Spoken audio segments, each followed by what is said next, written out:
bagaimana caranya membangun otot mental yang kuat gitu. Lalu yang bertanya begini, supaya saya nggak ngantuk gitu, saya bertanya bagaimana caranya membangun otot mental yang kuat. Orang ngantuan itu otot mentalnya lemah. Begini, mental itu seperti badan, ada ototnya.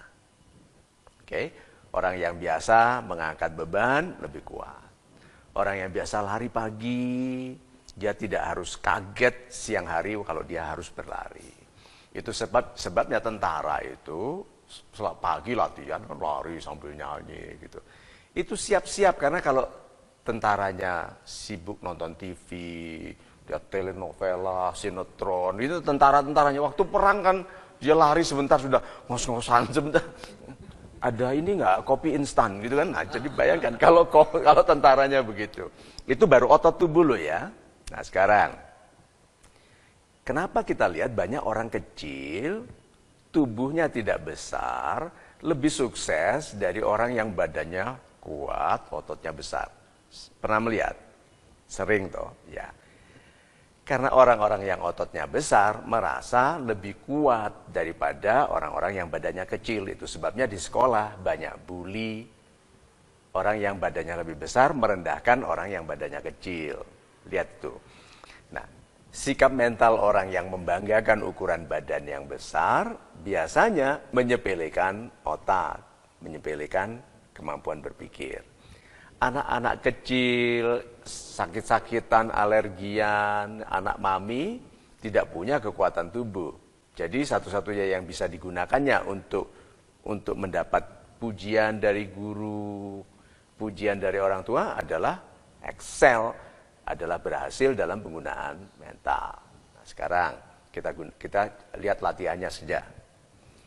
Orang yang sering menghitung, yang hitung-hitungan 1 tambah 1, 2, 2 tambah 2, 4, itu mungkin sederhana ya, akan mempunyai kemampuan berpikir yang jauh lebih cepat daripada orang yang tidak pernah menghitung. Orang IPA yang merasa bangga bahwa kalau anak IPA akan lebih sukses daripada anak IPS, langsung dia mulai terbedakan kalau anak IPS-nya lebih rajin daripada anak IPA-nya. Saya mau tunjukkan satu lagi pengertian sederhana ini.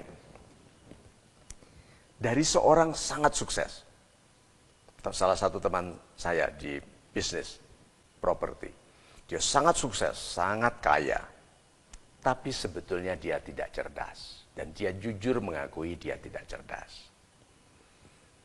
Dia bilang, Pak, how can you be so successful? Bagaimana Anda bisa demikian sukses? Dia bilang gini, I am not smart.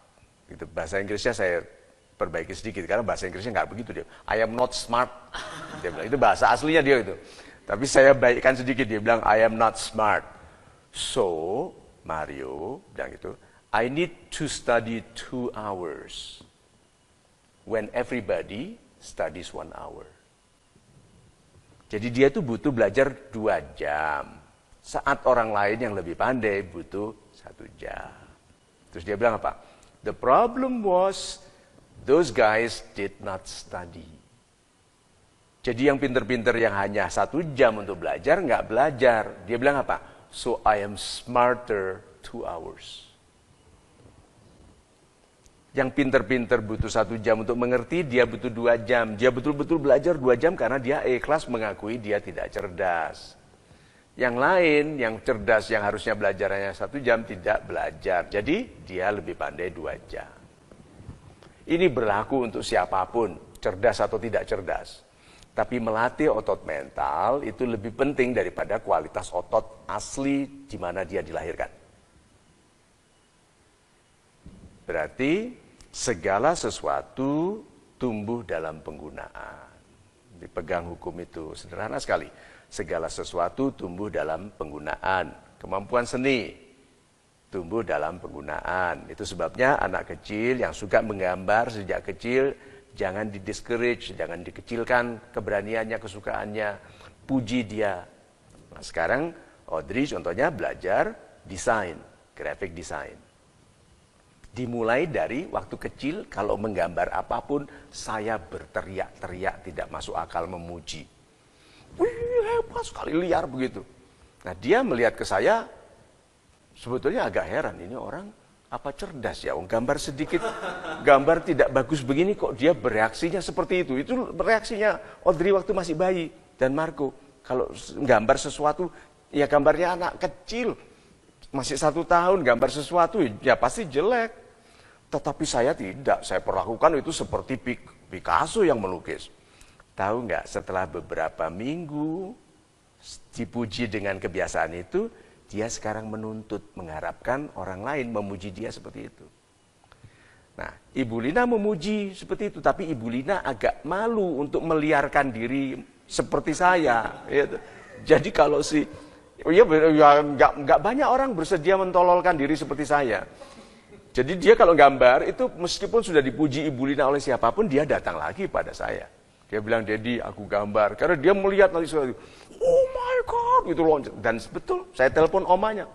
Oma, ini Marco gambar. Audrey gambar, hebat sekali. Jadi dia anak kecil itu ngelihat gini. Dia bilang, ada juga orang dewasa nggak masuk akal. Gitu. Lihat, yang saya lakukan apa? Membuat dia tersemangati untuk meneruskan yang dilakukannya.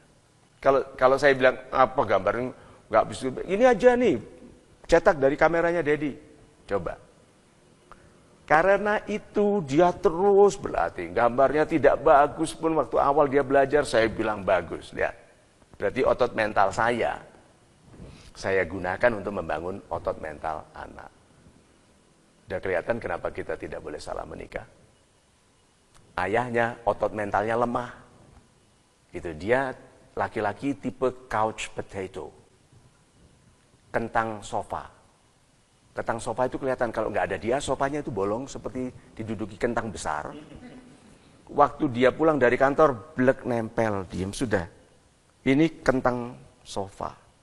Lalu bagaimana dia bisa mendidik anak-anak dengan mental yang kuat? Wong kalau dia sedang di situ, ibunya marah ini.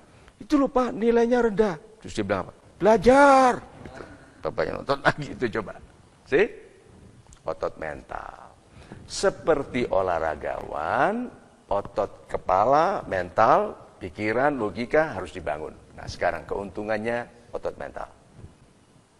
Otot badan ada batasnya. Pemain bola di atas 30 tahun sudah mulai slow down.